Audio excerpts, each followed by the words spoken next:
আসসালামু আলাইকুম। স্বাগত জানাচ্ছি আমার আজকের পর্বে। আজকে তৈরি করব খুবই সহজ ঝটপট বানিয়ে নেওয়ার মতো একটা নাস্তা।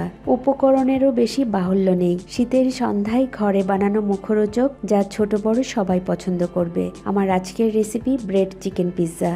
আশা করি রেসিপিটি ভালো লাগবে। একটা বাটিতে ছোট কিউব করে কাটা চিকেন ব্রেস্ট পিস নিচ্ছি 1 কাপ। দিয়ে দিব পরিমাণ মতো লবণ। আমি এখানে যেহেতু সয়া সস ইউজ করব, তাই আমি লবণের পরিমাণটা কম দিয়েছি। আদা রসুন বাটা দিয়ে দিচ্ছি 1 চা চামচ। গোলমরিচ গুঁড়া দিচ্ছি 1/4 চা চামচ। এবার দিচ্ছি লাল মরিচ গুঁড়া আধা চা চামচ। সয়া সস দিয়ে দিচ্ছি 1 টেবিল চামচ। এখানে আমি লাইট সয়া সসটা দিচ্ছি। এবার চিকেনের সঙ্গে মশলাগুলো খুব ভালো করে মাখিয়ে 10 থেকে 15 মিনিটের জন্য রেখে দিব। চিকেনটা রান্না করার জন্য চুলায় একটা প্যানের মধ্যে নিয়ে নিচ্ছি 2 টেবিল চামচ তেল। এবার আগে থেকে ম্যারিনেট করা চিকেনগুলো দিয়ে দিচ্ছি। এবার চিকেনগুলো 2-3 মিনিটের মতো ভেজে নিতে হবে। এই সময় চুলার আঁচ মিডিয়ামে থাকবে। 2-3 মিনিট ভেজে নেওয়ার পর চিকেনের কালারটা কিন্তু চেঞ্জ হয়ে গেছে, আর চিকেন থেকে কিন্তু কিছুটা পানি উঠতে শুরু করেছে। চিকেনগুলো সেদ্ধ হওয়ার জন্য দিয়ে দিচ্ছি পানি। এখানে আমি 1/4 কাপের মতো পানি দিয়েছি। এবার একটু নেড়ে চেড়ে হাঁড়িটা ঢাকনা দিয়ে ঢেকে চিকেনগুলো সেদ্ধ হওয়া পর্যন্ত রান্না করে নিব।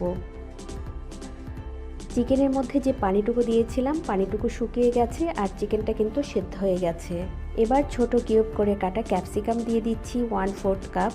টমেটো কুচি দিচ্ছি 1/4 কাপ। পেঁয়াজ কুচি দিয়ে দিচ্ছি 1/4 কাপ। আর সবগুলো আমি একই রকম করে কেটে নিয়েছি। টমেটো সস দিয়ে দিচ্ছি 4 টেবিল চামচ। চিলি ফ্লেক্স 1/4 চা চামচ। অরিগানো দিচ্ছি আধা চা চামচ। এবার সব কিছু একটু ভালো করে নেড়ে চেড়ে মিশিয়ে নিচ্ছি।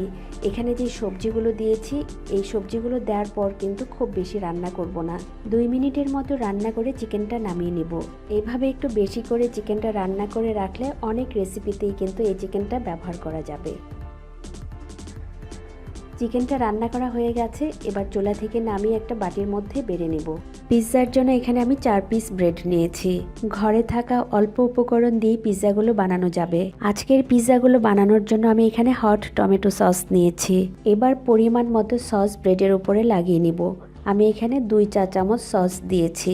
একটা চামচ দিয়ে খুব ভালো করে ব্রেডের উপরে সস লাগিয়ে নিতে হবে। আপনাদের ঘরে যদি পিৎজা সস থাকে তাহলে পিৎজা সসটাও লাগিয়ে নিতে পারবেন। এবার এই সসের উপরে দিয়ে দিচ্ছি আগে থেকে রান্না করা চিকেন। যেহেতু আমি পিৎজাগুলো ঘরে বানাচ্ছি, তাই চিকেনের পরিমাণটা একটু বেশিই দিচ্ছি।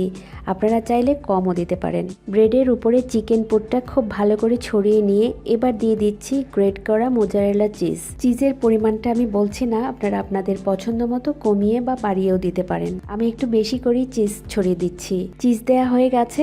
এবার উপরে ছড়িয়ে দিচ্ছি সামান্য একটু অরিগানো, আর দিয়ে দিব সামান্য একটু চিলি ফ্লেক্স।